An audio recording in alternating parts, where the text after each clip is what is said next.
Baik jamaah, kita kembali lagi bersama kami di rumah Mama Dede. Mari Mah, kita lanjutkan kembali. Lanjutin, Mah. Buah dari perbuatan. Bagaimana sebetulnya Allah mengatakan kepada semua perbuatan kita, perkataan kita, sikap perilaku kita. In ahsantum li anfusikum wa in asatum falaha. Al-Isra ayat 7. Siapa yang berbuat baik, kebaikan akan kembali kepada dirinya. Siapa yang berbuat buruk, keburukan akan kembali kepada dirinya. Artinya kita mempertanggungjawabkan baik buruknya kita. Coba, kalau ada orang berbuat jahat, maling, ngerampok, yang ditangkap tetangganya apa dia? Dia lama. Dia yang ditangkap karena dia berbuat jahat. Ada orang yang awalnya tukang nipu, blok. Begitu gede yang ditangkap emaknya apa anaknya? Anaknya yang nipu. Dia yang tanggung jawab. Iya. Nah, di dalam agama Hindu namanya karma. Karma. Cuman kita umat Islam tidak ada karma, yang ada sebab akibat.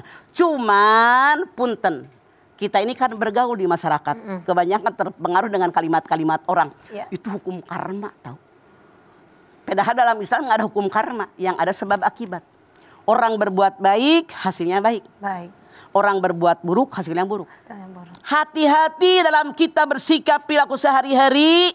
Jadilah orang yang baik, yang mengerjakan perintah Allah dan Rasulnya, menghindari yang dilarang oleh Allah dan Rasulnya. Tapi ada tapinya. Manusia kan punya akal, punya nafsu. Dengan nafsu yang manusia miliki, kadang-kadang cenderung ke kiri adalah setan. Ke kanan malaikat. Apalagi zaman sekarang, Masya Allah, kalau kita melihat tiap hari nonton TV. Iya, Ma. Rasanya orang udah gak mikir halal haram. Gak mikir boleh tidak. Yang penting ambisinya tergenggam oleh dia. Tidak mikir menyakiti orang, melukai perasaan, menyindir orang, menjatuhkan orang. Betapa banyak orang yang meraih ambisinya dengan menjatuhkan orang lain, memuji dirinya. Iya apa iya? Iya, Ma. Kadang-kadang orang bersaing yang puluhan tahun sudah dipendam, diungkit kembali, dibuka kembali. Padahal itu aib, wajib ditutup. Kenapa? Agama boleh jadi dia tidak mengerti sama sekali, sehingga kelakuannya begitu. Boleh jadi dia mengerti, tapi setan yang sudah ada di otak dia mengatakan, alah, dunia. Mereka lupa di dunia itu hidup hanya sementara. Masya Allah. Jadi semua ego, semua keinginan, ini tidak boleh kita melakukannya, ini perbuatan setan. Bukankah Allah berfirman di dalam surat Al-Munafiqun ayat 9. Ya ayyuhalladzina amanu la tulhikum amwalukum wala auladukum an dzikrillah faman ya'mal dzalika faulaika humul khasirun. Hai orang yang beriman, jangan sekali-kali kalian menukarkan kecintaan kalian kepada anak cucu turunan kalian. Jangan kalian tukarkan kecintaan kalian kepada harta yang kalian miliki, jabatan yang kalian miliki dengan zikir kepada Allah. Siapa yang melakukannya, dia orang rugi. Pertanyaan sekarang, hari gini ada nggak orang yang demi cinta anak, keluarga, istri, laki-laki, kemudian cinta keluarga dikalahkan dengan ibadah kepada Allah? Ada nggak? Ada. Banyak. Anaknya masukinlah sekolah-sekolah yang tidak baik. Masya Allah. Girang anaknya pakai baju segini. Bangga. Nyanyi, dia girang anaknya dandan merah koneng hejo. Girang anaknya pating pecotot. Orang tuanya bangga. Ditukar cinta kepada anak dengan zikir kepada Allah. 2. Ada nggak orang yang menukarkan kecintaannya dengan harta kekayaan? Ada. Demi meraih kekayaan, dia tahu ngambil duit orang haram. Menipu orang, ngegarong. Bahkan saking ngilernya dengan motor orang, dibunuh orang. Astagfirullahaladzim. Koruptor. Itu, Masya Allah, ini yang dilakukan setan. Dan banyak terjadi. Kenapa? Mereka tidak berpikir bagaimana akibat di alam akhirat, yang mereka pikirkan hanya dunia. Jangan lupa pemirsa. Boleh jadi hukuman di alam dunia tidak adil.